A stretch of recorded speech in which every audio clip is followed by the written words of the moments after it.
বর্তমানে মানুষ বর্তমানে মানুষ ব্যবসা করে, সৎ ব্যবসা করতে পারে না।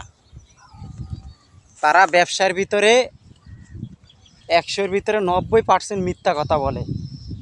ধরেন এক বস্তা আলু আনছে 1200 টাকাতে, ওনার খরচ টরচ লইয়া 1400 টাকা খরচ হয়েছে। এখন উনি বলতে আছে বিক্রি করার জন্য মিথ্যা কথা বলে ব্যবসার ভিতরে। আমার 2000 টাকা বস্তা আনা হয়েছে আলু, এক মন আলু 1200 টাকাতে কিনা 2000 টাকা করে মন বেচে। বুঝছেন ভাই? তো এই দেশের মানুষ কেউ সৎ ব্যবসা করতে পারে না। ব্যবসার ভিতরে তারা অতিরিক্ত মিথ্যা কথা বলে। বুঝছেন ভাই? আপনারা হয়তো বলতে পারেন যে এই কথাটা কি লিগা বলছি। আমাদের দেশে মানুষ ব্যবসার ভিতরে এখন সত্য কথা কয় না, সম্পূর্ণ মিথ্যা কথা চালিয়ে যেতে আছে। ভাই, ব্যবসা হইল পবিত্র জিনিস।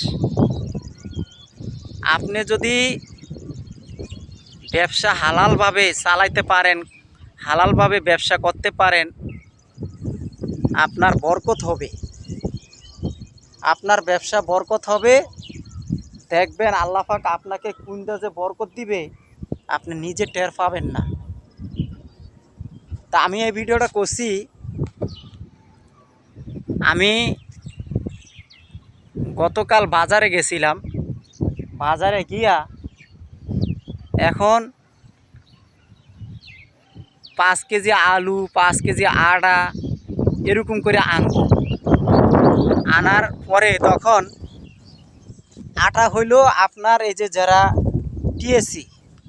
টিএসির ভিতরে আটা দেয়, আটা হইল আপনার 15 টাকা কেজি, বাজারে বেচে 45 টাকা কেজি। তো ভাই, টিএসির ভিতরে 15 টাকা কেজি বেচে আটা, আর দোকানে বেচে 45 টাকা করে। তা আসলে আমাদের সমাজে যারা ব্যবসা করে এরা ব্যবসা হালাল করে না। যেই কোনো জিনিস বর্তমানে তারা যে ব্যবসা করব, ব্যবসা হালালভাবে করে না। 100-র ভিতরে 99 ভাগ বা 90% তারা মিথ্যা কথা বলে ব্যবসার ভিতরে। তা আসলে ওইসব ব্যবসার ভিতরে কোনো বরকত নাই।